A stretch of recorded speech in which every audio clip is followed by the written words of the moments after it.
Olá, gente! Retornamos para o nosso quarto e último bloco da aula Interpretação Constitucional. Vamos examinar agora, minha amiga, meu amigo, os chamados princípios de interpretação constitucional. Antes de identificarmos quais são estes princípios que se aplicam à interpretação da Constituição, gostaria de lhes fazer algumas rápidas e singelas observações. O que é que se entende por princípio de interpretação?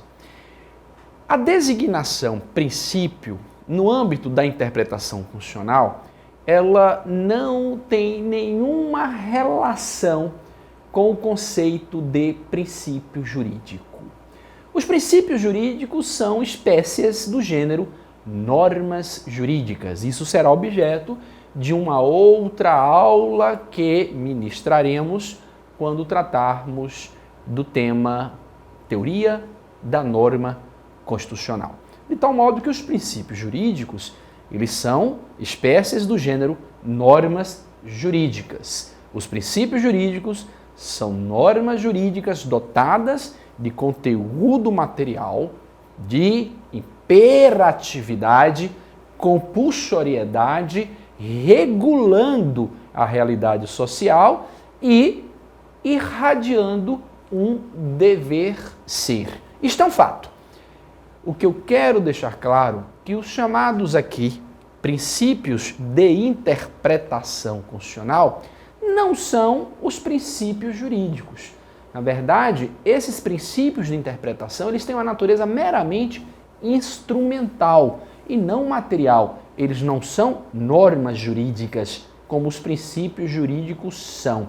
Eles são, na verdade, postulados que vão exatamente orientar o intérprete na atividade de determinar, construir os significados e sentidos do texto constitucional à luz da realidade, com o propósito de concretizá-lo na solução dos problemas jurídico-constitucionais. De tal maneira que esses princípios de interpretação constitucional são referências, são instrumentos, são vertentes, são vetores para as soluções interpretativas. Não tem, portanto, nenhum conteúdo de norma jurídica. Por isso mesmo, alguns autores até preferem denominar esses princípios de interpretação constitucional como postulados de interpretação. Outros até preferem chamá-los de critérios ou referências ou instrumentos de interpretação. Todavia, há uma prevalência na doutrina na manutenção apenas dessa designação, compreendendo o sentido e o significado do termo, o que é princípio de interpretação, como princípio de natureza meramente instrumental, sem caráter normativo, sem força vinculante. Não há problema nenhum de continuarmos utilizando essa denominação de princípio de interpretação constitucional. Gostaria de convidar você, minha amiga e meu amigo, para examinar no próximo slide que nós vamos exibir quais são esses princípios de interpretação constitucional que nós vamos aqui identificar e estudar nesse quarto e último bloco da nossa aula. Vamos lá. Quais são os princípios de interpretação constitucional que nós vamos examinar aqui? Primeiro, o princípio da unidade da Constituição. Na sequência, o princípio do efeito integrador. Posteriormente, o princípio da máxima efetividade. Depois, o princípio da justeza ou da conformidade funcional. Também o princípio da concordância prática ou da harmonização. O princípio da força normativa da Constituição. O princípio da presunção de constitucionalidade das leis. E, finalmente, por último, o princípio da interpretação conforme a Constituição. Portanto, vamos fazer essa análise individualizada, minha amiga, meu amigo, desses princípios de interpretação constitucional. Primeiro, o princípio da unidade da Constituição. Esse princípio de interpretação constitucional, ele se identifica muito com aquele elemento de interpretação do método jurídico, o hermenêutico clássico, que remonta à escola histórica de Savigny, que é o método sistemático. Isso porque, para o princípio da unidade da Constituição, os enunciados normativos da Constituição, isto é, os seus preceitos jurídicos, devem ser interpretados conjuntamente, como fazendo parte, como de fato, efetivamente eles fazem, de um único sistema, que é o sistema constitucional representado pela Constituição. Ou seja, pelo princípio da unidade da Constituição, se deve interpretar um preceito da Constituição sempre em articulação com todos os demais preceitos que fazem parte da mesma Constituição, na medida em que a Constituição representa um sistema normativo único, isto é, uma unidade normativa, muito embora reunindo uma pluralidade de normas ou de preceitos jurídicos. A ideia subjacente a este princípio da unidade da Constituição é exatamente evitar espaços de tensão ou resultados contraditórios na interpretação constitucional, o que significa dizer que não se pode interpretar a Constituição em tiras ou aos pedaços. Deve-se interpretar a Constituição na sua integralidade, na sua globalidade, articulando as partes com o todo e o todo com as partes, sob pena de chegarmos a resultados manifestamente contraditórios. Então, para evitar contradições na interpretação, busca-se a unidade constitucional e o reconhecimento de que todo e qualquer preceito da Constituição deve ser interpretado conjuntamente ou confrontando com os demais, jamais interpretando esses preceitos isoladamente, mas sempre conjugando esses preceitos com os demais que fazem parte do mesmo sistema constitucional. Também é importante esclarecer que, em face deste princípio da unidade da Constituição, não há falar em hierarquia, pelo menos do ponto de vista formal, entre as normas ou preceitos da Constituição. Todas têm a mesma dignidade constitucional, pelo menos do ponto de vista formal. Eu faço esta ressalva do ponto de vista formal, por quê? Porque a doutrina contemporânea, sobretudo aquela doutrina guindada pelo neoconstitucionalismo, vem entendendo que é possível se falar do ponto de vista exclusivamente material ou axiológico em uma hierarquia ou em uma desigualdade entre os enunciados da Constituição. Por quê? Porque a depender do conteúdo da norma constitucional ou do valor que a norma constitucional veicula e protege, nós temos desigualdades valorativas de peso, de interesse ou de importância. E isso passou a ser consagrado, inclusive, no direito positivo infraconstitucional brasileiro, quando se regulamentou os chamados preceitos fundamentais da Constituição, sendo que esses preceitos fundamentais são aquelas normas constitucionais axiologicamente, substantivamente mais importantes do que aquelas normas não qualificadas como preceitos fundamentais, embora estejam inseridas formalmente na Constituição. De tal sorte que, nos abstraindo dessa questão quanto à hierarquia axiológica, é importante afirmar que, do ponto de vista formal, as normas constitucionais têm a mesma dignidade e, portanto, se situam no mesmo escalão e hierarquia normativa. O que significa que é importante demasiadamente a aplicação deste princípio da unidade para evitar exatamente esses espaços de tensão entre essas normas, devendo-se se articular e se harmonizar essas normas para uma escorreita, adequada interpretação constitucional. O segundo princípio de interpretação constitucional, vamos voltar ao slide, é o princípio do efeito integrador. Vamos lá.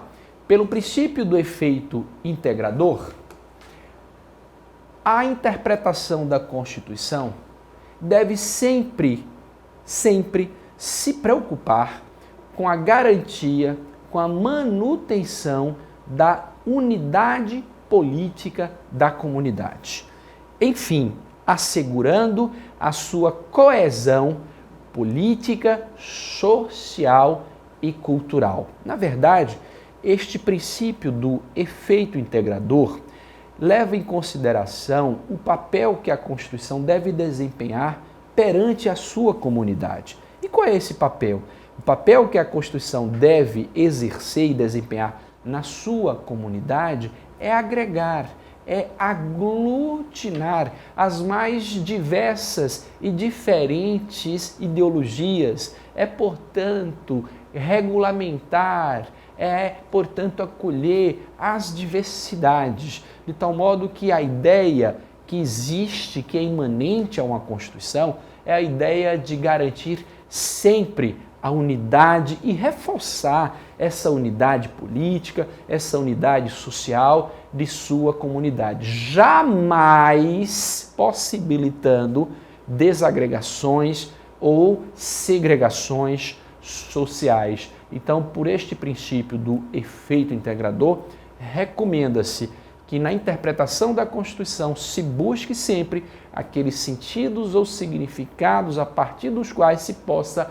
reforçar essa coesão, essa união, essa unidade político, ética, sócio e cultural da comunidade. Foi exatamente, minha amiga, meu amigo, este princípio do efeito integrador que o Supremo Tribunal Federal utilizou no julgamento daquele famoso caso Ellwanger.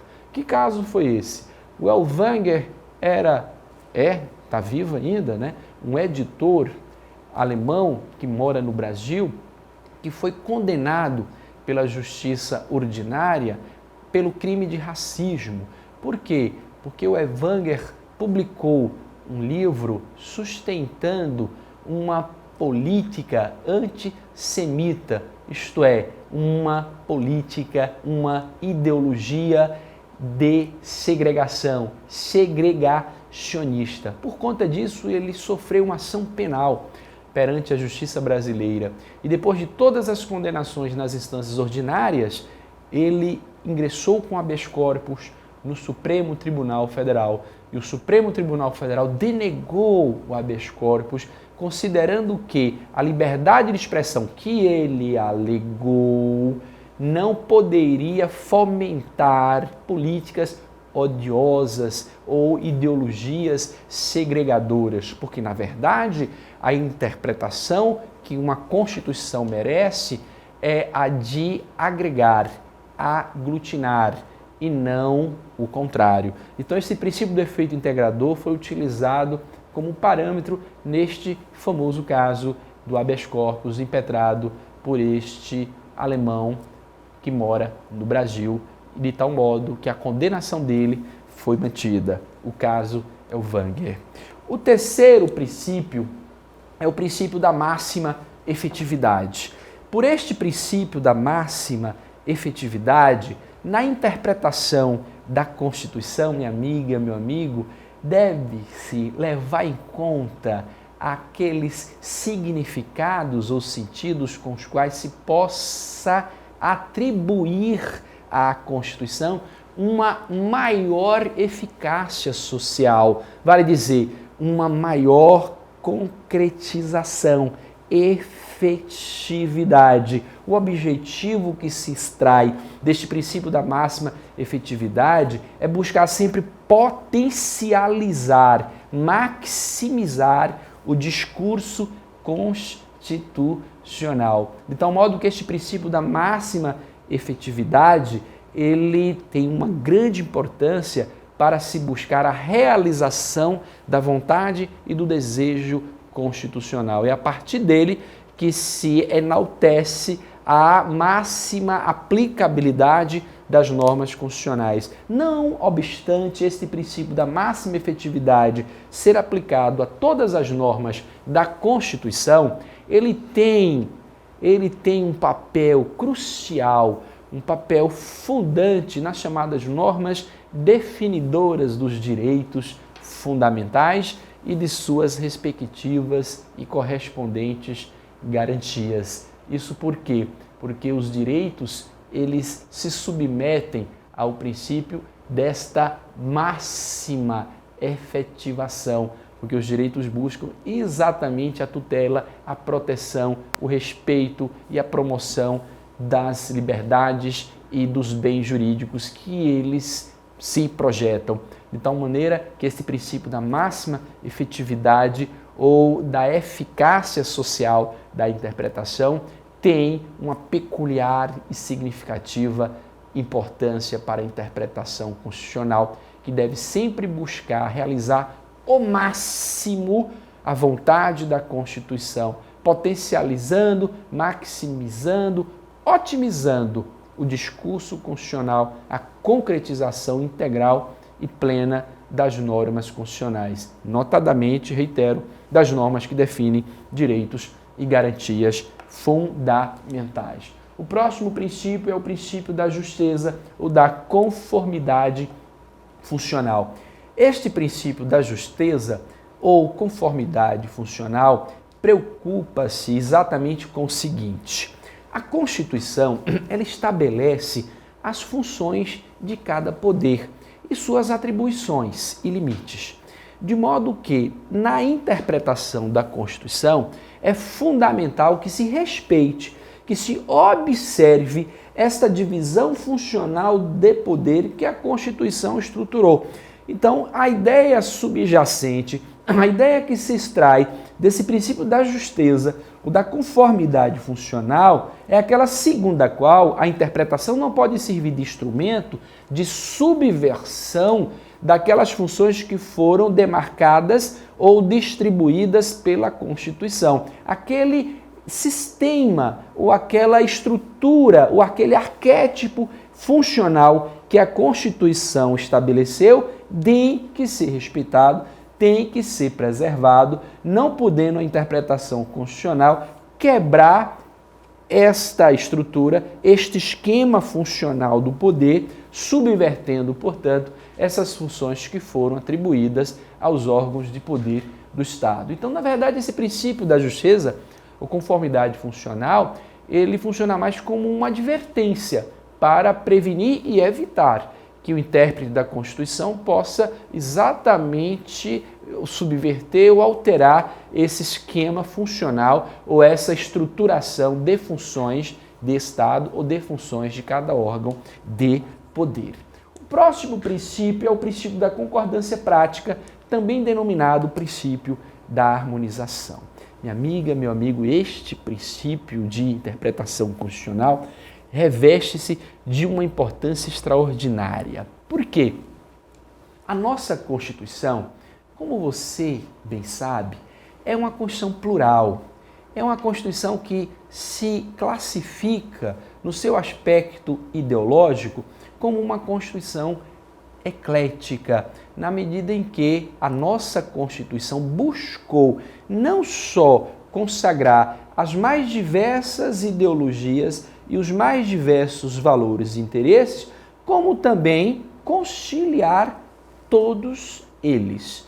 Pois bem, todavia, não é fácil no dia a dia, na prática, na realidade da vida, se manter um equilíbrio entre esses interesses, valores ou bens jurídicos tutelados constitucionalmente. Não raro, esses interesses entram em choque, entram em conflito. Pois bem, é exatamente nesse cenário de colisão de direitos, de conflito de interesses, que incide o princípio da concordância prática, também chamado de princípio da harmonização. Com que propósito? Orientar o intérprete a, diante dessas colisões ou conflitos, buscar, sempre à luz do caso concreto, a concordância, ou seja, a conciliação prática entre esses interesses em colisão, entre aqueles bens jurídicos igualmente tutelados pela Constituição que estão em conflito. Então a ideia é harmonizar, a ideia é sempre buscar a concordância, a conciliação. Mas repare você, minha amiga, meu amigo, reparem, preste atenção, essa concordância só pode ocorrer à luz de um caso concreto. Por isso que ela é denominada de concordância prática. Por quê? Porque, em tese, abstratamente, não é possível se aferir a colisão entre esses dois direitos, bens ou interesses. Imagine você, minha amiga, você, meu amigo, uma eventual colisão entre o direito à privacidade e o direito à informação jornalística. São dois bens jurídicos igualmente tutelados pela mesma Constituição, que não raro estão em colisão. Isso acontece muito, é muito frequente, é muito recorrente. Pois bem, em abstrato, não há como se promover concordância entre eles. Até porque, em abstrato, em tese, teoricamente, é impossível até se falar em choque, em conflito ou em colisão entre esses bens jurídicos igualmente tutelados pela Constituição. Porém, diante de uma situação real,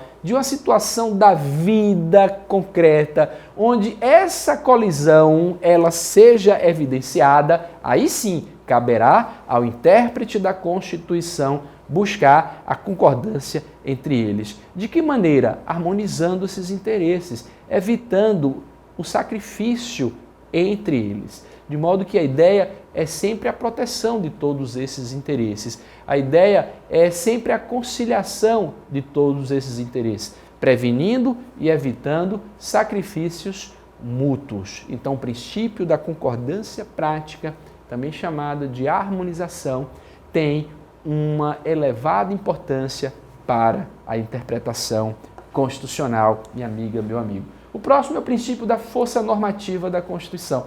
Sempre que a gente fala de força normativa da Constituição, a gente se lembra do jurista alemão, o grande Konrad Resch. Pois bem, este princípio ele serve de um alerta para que o intérprete sempre leve em consideração a força normativa da Constituição. E essa força normativa da Constituição se caracteriza exatamente pelo fato da Constituição regular, ou seja, ter força capaz para regular a realidade de onde a Constituição proveio e para a qual a Constituição se destina, de tal maneira que essa força normativa é uma força regulatória e o intérprete da Constituição tem que estar ciente de que a Constituição compõe de um conjunto de normas jurídicas imperativas que irradiam sempre um dever ser, e essa é a sua força normativa. O próximo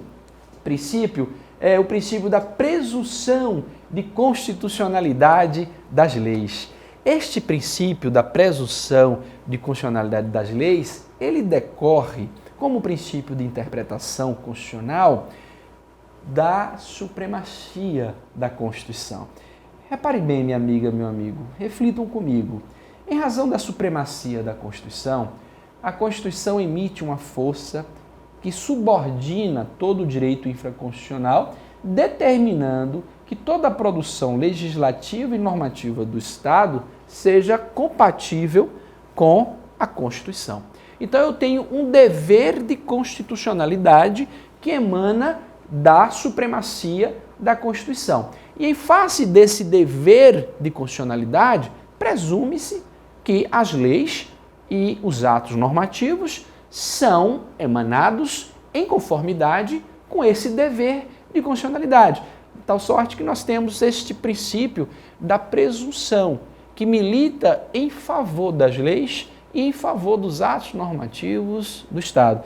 E em consonância com este princípio, a até prova em contrário, até decisão em contrária, as leis e os atos normativos no país, quando produzidos, eles presumem-se terem sido produzidos em absoluto respeito à Constituição. Todavia, trata-se de um princípio juris tantum, isto é, de uma presunção relativa, o que significa dizer que ela pode ser questionada, infirmada e afastada. E ao ser afastada, a presunção cai, de tal modo que, neste caso, é possível se reconhecer a inconstitucionalidade da lei ou do ato normativo que comprovadamente violou o seu dever de constitucionalidade. Vale dizer, o seu dever de estar em consonância formal e material com a Constituição. Mas até que isto não fique evidenciado, prevalece a presunção de que a lei e o ato normativo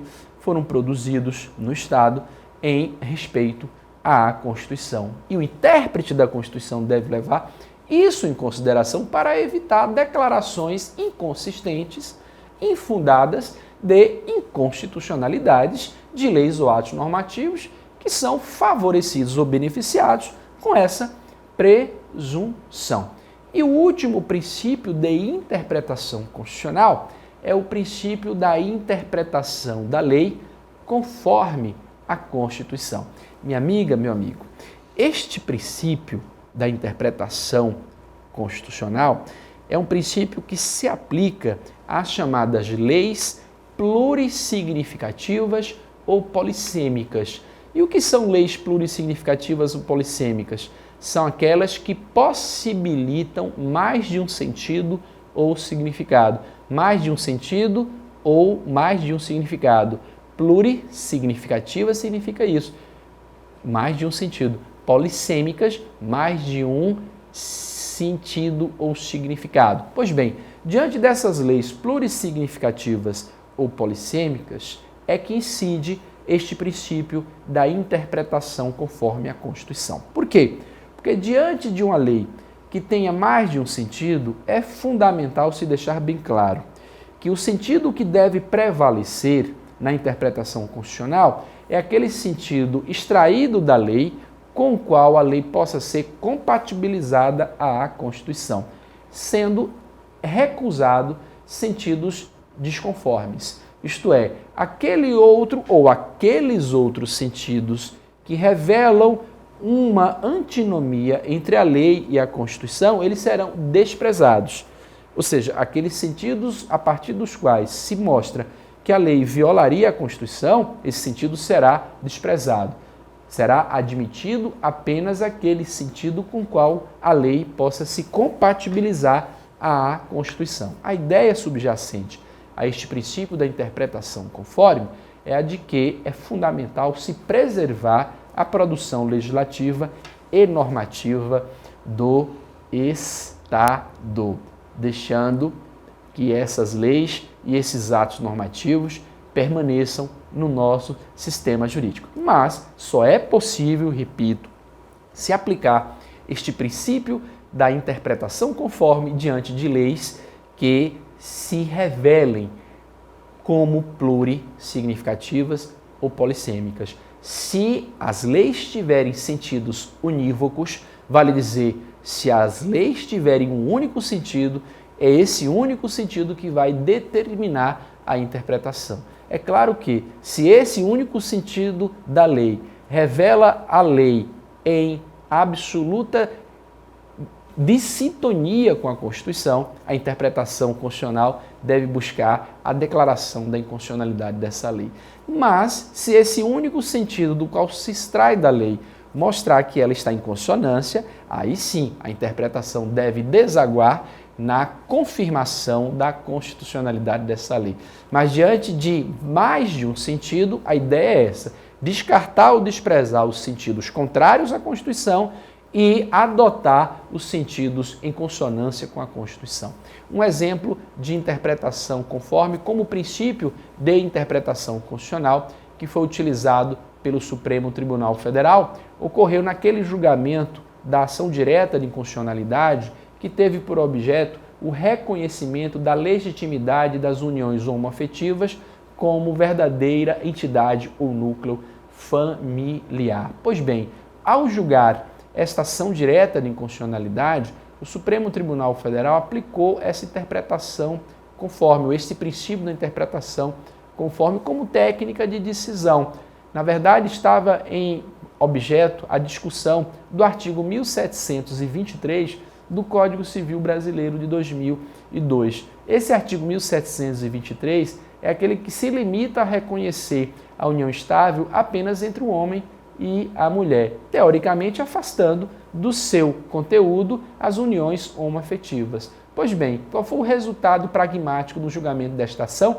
O Supremo deu uma interpretação a esse artigo 1723 conforme a Constituição. De que maneira? Excluindo aquele sentido que foi possível ter se identificado, com o qual o artigo 1723 de fato afastava as uniões homoafetivas enquanto entidades familiares, para se adotar apenas aquele sentido com o qual se possibilite a adequação desse artigo com a Constituição. E esse sentido seria qual? Admitir também, além das uniões estáveis entre o homem e a mulher, as uniões homoafetivas, isto é, as uniões estáveis entre pessoas do mesmo sexo, ambas como uniões formadoras legítimas de entidades ou núcleos familiares. De modo que os princípios de interpretação constitucional, enquanto ferramentas ou instrumentos necessários a guiar ou orientar o intérprete na interpretação da Constituição, tanto para construir e determinar o sentido e o significado e alcance dos enunciados, como também para concretizar esses enunciados, aplicando aos casos concretos na solução dos problemas jurídico-constitucionais, são, em geral, esses princípios que acabamos de mencionar. E para a gente concluir e encerrar esse nosso último bloco da aula Interpretação Constitucional, eu gostaria de fazer referência ao pensamento de um autor alemão que é o Peter Haberle. O Peter Haberle, minha amiga, meu amigo, defendeu a interpretação plural da Constituição na defesa de uma sociedade aberta dos intérpretes da Constituição.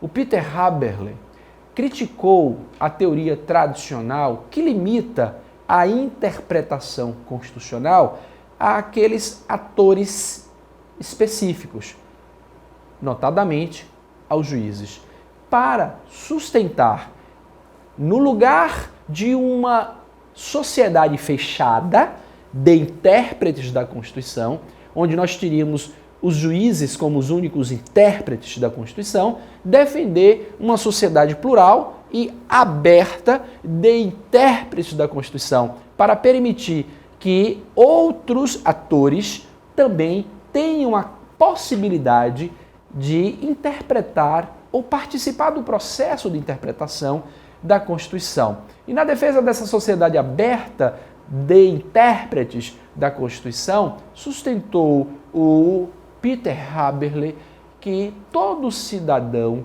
por ser destinatário das normas constitucionais, é um partícipe, ou pelo menos um co-partícipe na interpretação da Constituição. E essa forma do cidadão, das potências públicas, como ele chama, das organizações sociais, enfim, de todos os atores que convivem em uma sociedade plural, a forma como eles podem interpretar a Constituição envolve as mais diversas situações, entre as quais, notadamente, as intervenções nos processos onde há a interpretação constitucional e as audiências públicas. As intervenções, nós temos uma situação muito interessante aqui no Brasil, em razão da intervenção do amicus curiae. Então, o amicus curiae, o chamado amigo da corte, é aquele ator social que pode ser um sindicato, que pode ser uma associação civil, que pode ser, enfim, qualquer segmento da pluralidade da nossa comunidade, pode intervir em um processo de controle abstrato de constitucionalidade para contribuir na interpretação da Constituição e no desfecho da decisão do Supremo Tribunal. Então nós temos aí o reconhecimento de uma sociedade plural ou aberta de intérpretes da Constituição. Ou as audiências públicas, que no Brasil já se tornou, inclusive, algo permanente. As ações do controle abstrato ou concentrado de constitucionalidade estão sempre abrindo portas para a comunidade participar por meio de audiências públicas. E aí nós temos um mecanismo, uma forma de atores sociais participarem também da interpretação constitucional, defendendo-se essa sociedade aberta. Gostaria de convidar você, minha amiga e meu amigo, para esse nosso último slide, encerrando a nossa aula. Propõe Peter Habeler a substituição de uma sociedade fechada dos intérpretes da Constituição para uma interpretação constitucional pluralista e democrática, pela e para uma sociedade aberta, sob o argumento de que todo aquele que vive num contexto regulado pela norma constitucional e que vive com este contexto é, direto ou indiretamente, o intérprete dessa norma, pois o destinatário da norma é participante ativo do processo hermenêutico. Minha amiga, meu amigo, foi um prazer e uma satisfação mais uma vez de contar com você acompanhando a nossa aula. Aqui eu me despeço apenas provisoriamente, encerrando a nossa aula Interpretação Constitucional. Fiquem com Deus, um grande abraço e vamos para frente, estudar e muito. Grande abraço.